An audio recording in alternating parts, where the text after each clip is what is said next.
ঝড়ের মাস বৈশাখ। এই বৈশাখের মতোই রবি ঠাকুরের জন্ম। সোনার আশ্বিনে নয়, হিমের রাতের অঘ্রাণে নয়, ফুল রাঙানো ফাগুনে নয়, এই ঘন ক্ষিপ্র বৈশাখেই তার জন্ম। এই খ্যাপা বৈশাখে গৈরিক তিলক দিয়ে সাজানো তার জন্মদিনের ললাট। বৈশাখে প্রকৃতির নতুন জন্ম, আমাদেরও নতুন জন্ম এই বৈশাখে। 25শে বৈশাখ রবি ঠাকুরের জন্মদিন।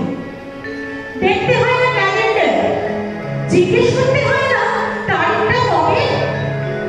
আগে থেকেই বুকের মধ্যে সাড়া উঠে 25শে বৈশাখ আসছে, রবি ঠাকুরের জন্মদিন।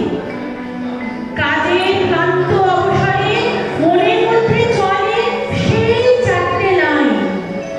উদয়ের পথে শুনি কার বাণী, ভয় নাই ওরে ভয় নাই, নিঃশেষে প্রাণ যে করিবে দান, ক্ষয় নাই তার ক্ষয় নাই।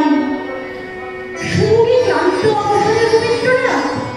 না, রবীন্দ্রনাথ কলকাতার রাজপথ ধরে রাজপ্রাসাদ, মেঠোপথ ছেড়ে ঘুরে ঘর, সর্বত্রই রবি ঠাকুরের স্মৃতি, সর্বত্রই রবি ঠাকুরের অমরণিত বীণার ঝঙ্কার।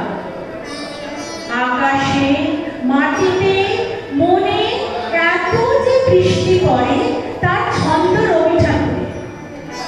তাই তাই প্রতিদিনই তার জন্ম, কোনো দিন তার মৃত্যু নেই। কালের কালা পাহাড় এসে কোনোদিন যদি ভারতবর্ষ থেকে সমস্ত ঠাকুরের পুজোর বেদি নিভিয়ে দিয়ে যায়, তবুও একটি ঠাকুরের বেদি চিরকাল থাকবে মাটির সঙ্গে গাঁথা। কোন ঠাকুর? রবি ঠাকুর, রবি ঠাকুর।